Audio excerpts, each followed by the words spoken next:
Ajaran Hinduisme pun betul kata saudara tadi, Tuhan satu. Kalau ini dikajilah agama Hindu dan diamalkan agama Hindu, Tuhan satu, yaitu Brahmana, ya, dan dia bersifat nirgunam.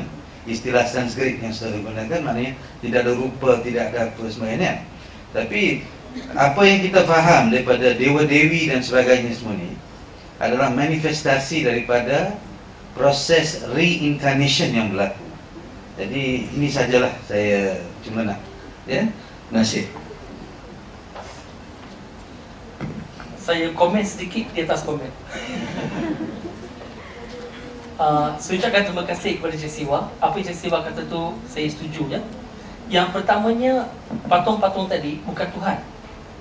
Tetapi ramai orang Hindu, termasuk saya dulu, diajar seolah-olah patung ini adalah Tuhan. Kita diajar. Tapi agama Hindu tak ajar begitu. Tidak. Yang keduanya, patung-patung tadi disebut sebagai manifestasi kepada Tuhan. Dan orang Hindu banyak memahami itu adalah reincarnation of God. Okey, nirguna tu adalah Tuhan yang tidak ada rupa, tapi dimanifestasikan dalam bentuk sarguna, in the form. Okey. Di sini saya nak bawa sedikit pemahaman saya as a Muslim view dalam perkara ini. Tak semestinya setuju. Okey. Bila disebut tentang dewa-dewi ini adalah macam nabi-nabi, is very interesting. And to me, I can agree with that. No problem with that. Tetapi kadang-kadang apa yang juga berlaku adalah kita dalam Islam, kita cerita tentang Allah Subhanahu Wa Taala. Tetapi ada juga nama-nama Allah, sifat-sifat Allah. Allah Maha Pengasih, Allah Maha Penyayang, Allah Maha Mengetahui, Allah yang memberi rezeki, Allah Maha sebagainya, Maha Mendengar, Maha Melihat. Setuju? Jadi kadang-kadang satu sifat ini diberikan satu gambaran. Macam kalau dalam Cina dia ada Kuan Yin. Kuan Yin tu adalah Dewi Pengasih Penyayang. Tapi kita lihat sifat pengasih penyayang adalah sifat Allah Subhanahu Wa Taala. Ataupun kita lihat konsep Hindu Trimurti. Ada Brahma, Vishnu, Shiva. Brahma Tuhan yang mencipta, Vishnu yang mentadbir, Shiva yang akan menghancurkan di hari kiamat nanti. Dalam Islam kita ada konsep Allah yang mencipta, Khalik.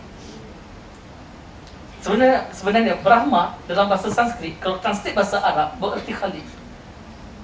Vishnu dalam bahasa Sanskrit, kalau kita translate ke dalam bahasa Arab, artinya Rabb. Allah yang mentadbir, dan Allah yang akan memusnahkan di hari kiamat. Kemudian dari situ ada Trisakti tadi. Trisakti, contohnya macam Saraswati. Saraswati memberi rezeki, tapi memberi rezeki adalah sifat Allah. Lakshmi memberi rezeki. Saraswati ini ilmu, music, seni. Dan kemudian kita ada Parvati sebagai ibu ataupun juga Shakti, kuasa. Jadi ini adalah sifat-sifat datang daripada Allah SWT. Jadi ini adalah pada saya, pandangan saya, kemungkinan manifestasi sifat-sifat Tuhan yang satu. So to jadikan dalam sesuai dengan Islam, bukannya Tuhan incarnation, lahir sebagai manusia, tetapi sifat-sifat Tuhan dimanifestasikan. Dan kemudian dewi ini kemungkinan besar adalah Nabi dan sebagainya. Contohnya Allah, God knows best, I don't claim anything. Yang membawa sifat-sifat daripada Allah tadi diajar kepada manusia. But the thing is, it will be very... Okay, satu lagi komen. Tapi komen ni lebih kepada Mr. Siwa lah, dan kepada yang lain-lain juga. Bila kita lihat amalan masyarakat pelbagai agama, kita akan lihat ada banyak perbezaan. Tetapi bila kita kembali kepada kitab suci, the most authentic ones, the most authentic one, kita akan lihat dia akan perbezaan tadi, jurang tadi semakin mengecil, semakin mengecil. Okay? When we go to the sources, there's not much differences, but the differences arise when we practice without understanding. Betul ya? Any further comment? Okay, thank you very much, Mr. Siwa. Okay, kalau ada soalan lain silakan. Ya, silakan. Boleh. Pandangan ya. Saya rasa masalah yang spesifik orang Melayu lah, yang banyak masalah sekarang ni yang tak mengamalkan Islam sebab oleh sistem pendidikan. Saya rasa sebab dalam sistem pendidikan kita daripada sekolah rendah sampai ke sekolah menengah sampai ke universiti pun selalunya kita menekankan kepada akademik saja. Kita tidak menekankan kepada pelajaran agama tu. Sepatutnya saya rasa kita mesti cerita macam mana yang Ustaz kata pertama sekali mengenal Tuhan kita itu siapa. Daripada alam ni kita boleh kenal siapa Tuhan kita. Dan lepas tu kepada mengamalkan apa yang Tuhan kita suruh. Dan last sekali kepada mencintai Tuhan kita melebihi daripada yang lain. Jadi mesej ni saya rasa tak diajar dalam sistem pendidikan kita. Okey, terima kasih. Saya komen ni bukanlah saya ni pakar dalam bidang-bidang ini, tapi hanya pandangan saja. Okey, pandangan yang mana perjanjian tadi masih sah laku lagi. Saya lihat begini. Sistem ini bukan saya nak blame siapa-siapa, tapi saya nak melihat bagaimana terjadi.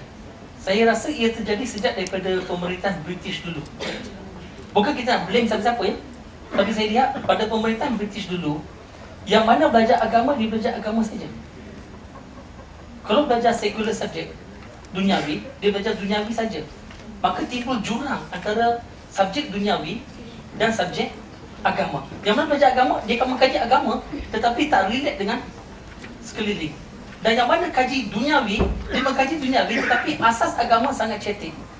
Kecuali apa yang dia belajar turun-temurun. So ini menimbulkan satu masalah. Tapi kalau kita lihat ulama-ulama muktabar dulu, mereka bukan saja menguasai ilmu-ilmu agama, tapi ilmu-ilmu dunia pun mereka kuasai. Sebab Islam adalah satu agama yang tidak memisahkan antara akhirat dengan dunia. Islam mengajar kita berjaya di dunia dan berjaya di akhirat. Berarti kita amalkan hidup seharian kita dengan cara seperti mana diperintah oleh Allah dan Rasul. So sistem pendidikan yang Tuan sebutkan tadi tu memang betul ada, tetapi saya lihat perkara ini semakin lama semakin dibincangkan dan mula ada perubahan-perubahan sehingga melahirkan sekolah-sekolah integrasi. Sekolah-sekolah swasta dah banyak dah. Okey, di mana digabungkan mata pelajaran subjek-subjek duniawi, subjek-subjek Islam dengan hafazan Quran. So saya okey, tapi lebih daripada itu saya tak dapat dokumen. Sebab yang pertama, saya bukan berlatar belakang pendidik dan saya pun bukan daripada Kementerian Pendidikan. Tetapi apa yang perlu kita buat, bagaimana dan sebagainya, benda ni kena brainstorm dan diusulkan insya-Allah. But to me, I look at it, Islam dengan agama dunia bukanlah dua dunia yang asing, tetapi dua yang berjalan seiringan. So as a Muslim, kita kena menguasai kedua-dua ilmu. Wallahu a'lam bishawab. Kemudian saya rasa cara pengajaran ni, sebab kalau kita tengok dalam Al-Quran, especially surah Makkiyah kan, Allah Ta'ala selalu menarik kepada kita supaya memerhati nature kan.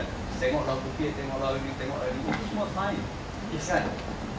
Jadi kita sekarang ni, kalau kita belajar sains, walaupun sampai ke dekat PhD kita kaji, tapi kita tidak nampak Tuhan di situ.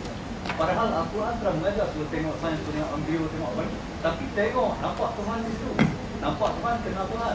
Lepas itu mengikut perintah Tuhan, dan langsung mencintai Tuhan. Jadi mesej ini saya rasa dalam pengajaran kita sampai ke peringkat ini tidak dibasuh. Seolah-olah kalau mengaji agama sampai tinggi, kalau sains sampai ke tinggi, Tuhan di mana tak? Saya rasa mungkin ada misleading kat situ. Okey, dapat dengar komen tadi kan? Saya tak ulang komen tadi ya, tapi saya komen sedikit atas komen tadi. Okey, bila kita mengkaji sains hari ini, dikatakan kita tak nampak kebesaran keagungan Allah, keagungan Tuhan. Okey, saya kurang setuju. Bukan saya kata tak nampak, tak dikaitkan. Tak dikaitkan, betul, tak dikaitkan. Tapi ramai yang tak dikaitkan dan tak nampak. Memang betul, ramai yang tak nampak. Sebab kadang-kadang kita belajar sains untuk lulus, sekadar untuk mendapat sijil dan sebagainya. Tetapi ada yang mengkaji sains kerana dia betul-betul mengkaji sains. Dan saya nak ambil contoh salah seorang dari guru saya, arwah Profesor Muhammad Al-Mahdi, seorang American. Dia seorang saintis dan seorang psikologis, pengasas Khalifah Institute. Okay? So Profesor Muhammad Al-Mahdi ni masalah. Dia seorang saintis, a very strong atheist. Pernah dalam talk beribu orang, dia pernah kata, if there's a last person to believe in God, it would be me. Dia tak percaya pada Tuhan, keras. Tapi dia mengkaji sains. Melalui sains, dia lihat adanya Tuhan. Dia menemui Tuhan melalui sains, dan kemudian membawa dia mengkaji agama